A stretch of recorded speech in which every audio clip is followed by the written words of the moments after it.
एक बार भगवान व्यास देव जी ने एक श्लोक लिखा कि बलवान इंद्रिय ग्रामो विद्वानम अपि कर्षति। इंद्रियां बड़ी बलवान है जो बड़े बड़े विद्वानों को भी खींचकर भ्रष्ट कर देती है। इसलिए एकांत में अपनी बहन के पास बहुत समय तक नहीं रहना चाहिए, अपनी बेटी के पास भी बहुत समय तक नहीं रहना चाहिए, और पुत्र जवान हो तो एक सैया पे एकांत में मां को भी नहीं लेटना चाहिए। तो जैमिनी जी बड़े ऋषि हैं, तो उनका प्रभु ऐसा कैसे हो सकता है कि विद्वान है वो और जानता है मेरी बहन है और बेटी है, पवित्र भाव, तो वो ऐसा कैसे कर सकता है। आपने जो श्लोक लिखा तो मुझे संशय नहीं, पर मुझे आप समझाइए कि ऐसा कैसे, जो विद्वान है, मूर्ख हो तो बात अलग है। तो उनका इस प्रश्न का उत्तर तो हम कुछ दिन बाद देंगे। हमें याद आ गया, हमको बद्री नारायण वाले आश्रम में जाना है। अब ये उत्तर है उनके प्रश्न का, तो 10-15 दिन तुम संभालो आश्रम, सैकड़ों ब्रह्म ऋषि विद्यार्थी जन है। 15 दिन बाद हम आ जाएंगे, फिर आपके इस प्रश्न का उत्तर देंगे, ठीक है। उसी शाम को हल्की सी वर्षा होने लगी। भगवान है व्यास देव जी, संध्या का समय, 16 वर्ष की अवस्था धारण की, श्याम रंग अरविंदाक्ष नेत्र, और छम छम करती हुई सामने आ गई। और गंगा स्नान करके सब ऋषि जन ऐसे जा रहे थे, सब ऐसे।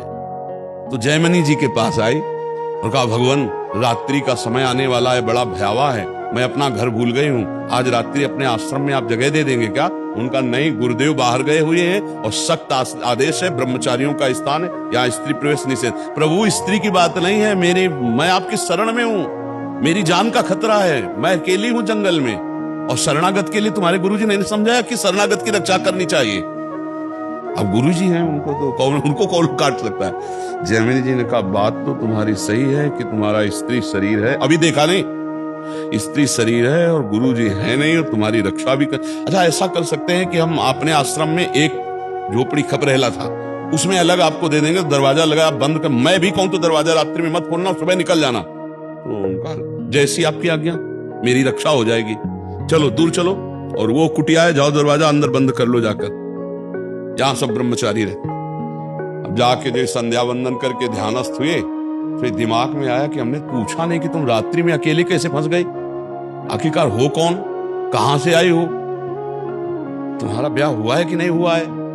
विविध प्रकार का उसी का चिंतन होने लगा। तो ध्यायतो विषयान पुंसात् संगास्ते सुपजायते संगात संजायते कामः कामात् क्रोधो विजायते क्रोधात् भवत् सम्मोहा स्मृति विभ्रमा स्मृति भ्रंशात् बुद्धिनाशो बुद्धिनाशात् प्रणश। पहला रोग शुरू हो गया, ध्यान।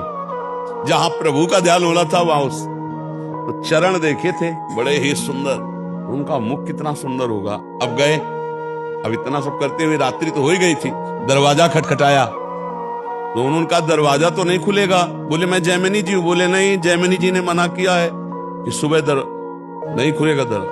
तो खपरा हिला थे, कोई लिंटर तो था ले खपरा हटाए, बांस हटाए, कूद गए। देखा तो वो सुंदर रूप, क्योंकि भगवान ने धारण किया था, श्याम रंग छटा छा रही थी एकदम, इंद्रनीलमणि कांति, नौ यौवन अवस्था, देख के मुग्ध हो गए।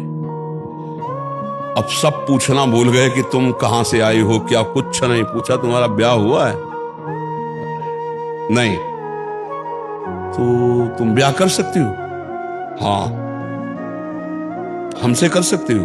बोले आप जैसा ऋषि मिले तो फिर क्या कहला, ब्याह तो कर ही लेगी। तो उनका, फिर ब्याह कर लो हमसे। तो उनका शर्त है, जहां आप स्नान करने गए थे वहां काली जी का मंदिर है, वहां तक अपना मुंह काला करो, हमें पीठ में बैठा लो और वहां तक ले चलो, फिर वो आम जयमाला डाल देंगी तुम्हारे। तो सोचा अंधेरे का मामला है। बोले ठीक है। काम कितना प्रबल होता है, मुंह काला किया, पीठ में बैठा ला, घुटने के बल चले। जब वहां पहुंचे तो 2 थप्पड़ मारे। तब उन्होंने देखा तो भगवान व्यास देव जी ने कहा, श्लोक गलत है कि सही। बोले गुरुदेव सही है, क्योंकि इतने बड़े विद्वान जैमिनी ऋषि, तो बोले तुम्हारे लिए तो संपूर्ण जगत, जननी के भाव में देखो या बेटी के भाव में देखो या बहन के भाव में देखो, तुम्हारा भाव क्यों बदल गया। इस श्लोक में लिखा है कि गलत है कि। बोले गुरुदेव पक्का सही, अब कभी जुड़ रहा। तो ये बात है कि बड़े बड़े विद्वानों की बुद्धि एकांत में संयोग प्राप्त करने के लिए भ्रष्ट हो जाती है, इसलिए बचना चाहिए, शास्त्र आज्ञा से चलना चाहिए।